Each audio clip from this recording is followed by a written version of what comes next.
Hickok45.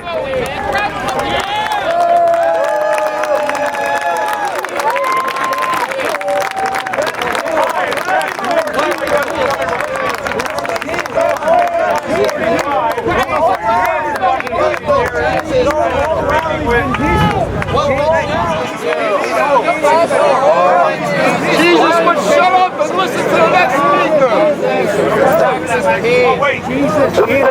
Does anybody here have a 2-liter bottle of soda pop? If you do, keep on. Put it away, put it away, put it away. Taking the ammo with me, Hickok.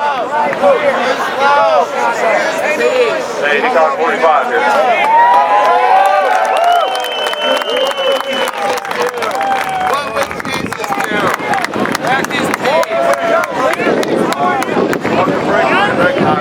If I could walk on water, I wouldn't carry a gun. Say something brilliant. I wouldn't want to miss it. But don't expect that. You know, if you are familiar with Hickok45 ramble. I actually have a couple of bullet points, so I don't ramble and act like I'm going on my radio show. A little closer? Okay. Anyway, it's great to be here, and I've met so many of you that it's been wonderful. A lot of people locally and a lot of people who have come from afar to attend this, as John and I have. Really, really pleased to be here. This is, as I've been saying, one of the most special places I can imagine to do something like this. Is why we're willing to travel up here. I mean, how do you do any better than what's back there, you know? 1775, you know, some guy named George Washington was appointed Commander-in-Chief of the Continental Army right back there in that building, and about 12 years later, our Constitution was hammered out right there in that building while he sat there in a chair that's still there and oversaw that for that summer of 1887, I guess. I mean, that's just amazing to me. And here we stand. Obviously, all those fellows walked around these yards in this area, contemplated what they were doing, and you know, here we stand, trying to continue that support. You know, oftentimes I'll use the phrase, I know you have too, probably. Well, I know our founding fathers are rolling over in their graves over this, and that's pretty commonly heard, especially the last couple of months and the last 4 or 5 years, right? Well, I'm not sure that's true. I'm not sure they're rolling over in their graves. My guess is they're clawing at it, trying to dig themselves out of there so they can get up here and grab somebody by the scruff of the neck and straighten things out. But unfortunately, they can't do that. That's up to us. You know, I'm a teacher, at least I was. Well, I had the title of teacher. I don't know how much of a teacher I was always, but I taught for 29 years and retired yesterday, actually. And thank you. My students thank me for retiring. No, we had a great time. I really missed them. And it was one of the hardest things I ever did walk away from that, but I did. And I was thinking, driving up here, about how in some ways our politicians are like students, because you know, one thing we need to do with them, first of all, we give them birth, you know, in a manner of speaking. We launch them, and then we have to oversee what they're doing. We try to provide them boundaries within which they can operate safely. You know? And when they misbehave, it's our job to discipline them, put them in timeout, or send them back home, whatever we need to do. And we need to keep that in mind. They really are like our children in many ways. They're not out there on their own doing whatever they want to. They are more like young children. And we have to remember that we are responsible for what they do, and we've got to hold them accountable, don't we? But we like to let them think they're in charge, but they're really not, unless we let them be. A couple of things, again, as a teacher, I want to be constructive. We've had some great speeches and some folks that you know, just made wonderful points. we all are able to make wonderful points now. I think all of us have become much better educated about our rights in the last few months, out of necessity, if we have not, right? And we can speak to the facts. The facts don't lie. We know the reality of how many people lose their lives in firearms, their cars, their swimming pools. And there, of course, a segment of people in this country don't care what the facts are. Their lives are emotion-driven. But we know the facts. We know the facts. We've got to do the right thing. Some things we need to do, I look at it as a short-term and long-term goal. Short-term, we've got to be ready, you and I and everybody you know who's involved in this fight, to be activated, to get motivated quickly. Whenever there's another incident, and we know there will be, as long as there are gun-free zones, they're going to happen. That's just human nature. We've got to get rid of the gun-free zones. I mean, that's the craziest thing I can think of. I've worked in one for 29 years, so I'm an expert.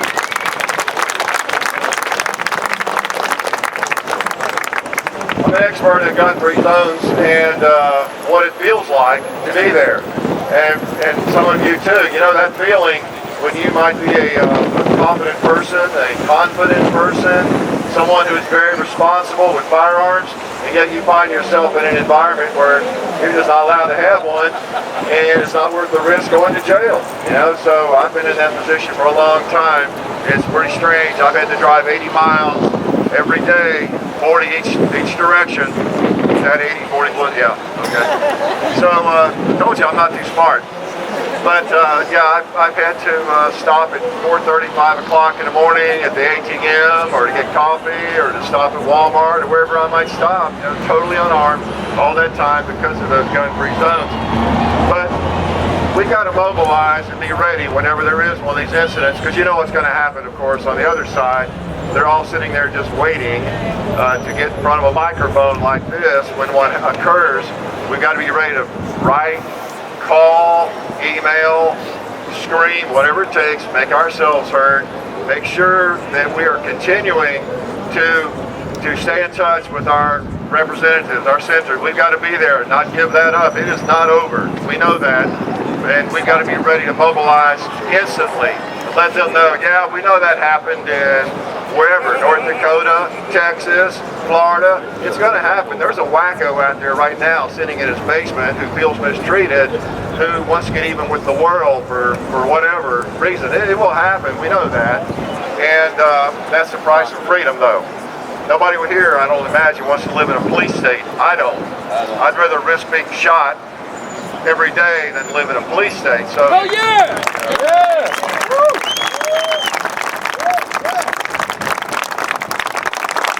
So anyway, we got to be ready on the short term.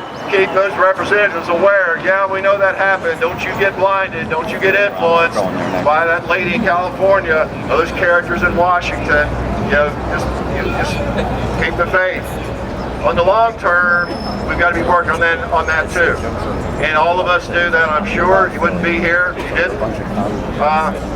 We've got to continue to represent the shooting community in a positive way, be responsible, and share the hobby, as I'm sure you all do. Make certain that we talk about it. If you can, if you possibly can, share it with your colleagues. I know that some of you have jobs where maybe that's hard to do. You're in a very gun-unfriendly, perhaps, environment or something. But if you possibly can, that's part of representing the shooting community, I think, in a positive way. I've always tried to do that. And, I've been a teacher for a long time. I've been in a private education, so that's a little different. But I've never hesitated. I worked in publishing. In fact, a publisher right up here in Philadelphia. I was in the field. But I recall having a conversation at, I think it was Bookbinders or some restaurant here one day years ago with some folks that I worked with, and they made some crack about, you're in Tennessee, huh? Yeah, you got a gun rack in your pickup truck? They thought I was in the publishing world. Oh, yeah. They thought that was a joke, and I wouldn't even have probably owned a pickup truck. Well, I said, yeah, actually I do. And it's the most convenient way to carry a shotgun or a rifle in a pickup truck, unless you have extended cabs. This is back before those were so popular. It's just a regular cab. And you know what I'm talking about, a fishing rod or a long gun, there's no place to put it really conveniently. So I had to educate them a little bit right there. And they knew me. And hopefully everybody here has that going for you too. Your colleagues, your friends, acquaintances, your wife's friends who maybe don't know you all that well, but they know you're a good guy, you're a good gal. And then when they find out that you have guns or you are involved in a shooting hobby, then you know the wheels have to turn. Maybe if they thought guns were violent and bad and evil, well now Rodney's got a gun, he's a good guy, you know the drill. And we just win the hearts and minds little at a time that way. So we got to represent shooters well. I'm going to try not to ramble, so I make notes for a change. I usually don't, but I didn't want to get off track. Last thing, teachers, as well as anybody, know that there's nothing more tragic than some of the things that have happened. I teach in or taught, I just get used to using past tense. I taught in a really nice school with pre-K through 12. I've taught all levels, basically 6 through 12 at various times, but mostly in the middle school, 7th, 8th graders, 6th graders. And if you ever wonder why I'm crazy, there's the answer, right? Well, they're crazy too, and I out-crazy them. That's how I survived so long. But when I see those little kids in the cafeteria, I talked about this in a radio show. Y'all, many of you have children. I've met a lot of your children here today. Some of you watch the videos. In fact, I specifically told 2 or 3 of you to make sure you applaud when I said something that sounded stupid. Yeah, there you're right there. But I mean, they're just so cute. Those kids are just so cute, and I watch them walk through the cafeteria. The little 1st graders, 2nd graders, wherever they're eating with the older, more troublesome kids. And you just, when I think of Sandy Hook, I mean, it just chokes you up. I mean, you just can't stand, it's unthinkable, isn't it? It's unthinkable. And because we all know guns. We know what firearms do. That's what they're designed to do. That's why we have a Second Amendment. But we know the damage that they do, and it just is unthinkable. However,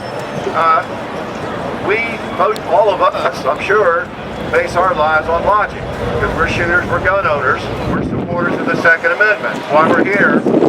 And we don't let that jeopardize our freedom. We can't let that jeopardize the Constitution. That's the short and dirty of it. We can't. There's going to be bad things happen. There's going to be crazies, especially if we don't get rid of these gun-free zones. But things will happen unless we live in a police state, as we all know. And we don't want to live there. We just have to do the very best we can. We cannot let our politicians, who are trying to do anything they can to appeal to certain groups to get reelected, we can't let them jeopardize the Bill of Rights. It's that simple. And if you know my channel and our videos, I never say outrageous things, really, other than maybe stupid things, but I never use coarse language. We try to keep it family friendly, and we do keep it family friendly. We want these young people to be able to watch, and your 3-year-olds, and your 6-year-olds, and your 7-year-old grandmothers, and everybody else to be able to watch. But I am going to say that with what's happened back here in this hall, when I think of our founding fathers and what they went through, and if we let these crazy politicians, these shallow-thinking politicians who are only concerned about getting votes and being popular at the wine and cheese party, if we let them piss our rights away, we deserve it. That's all I do.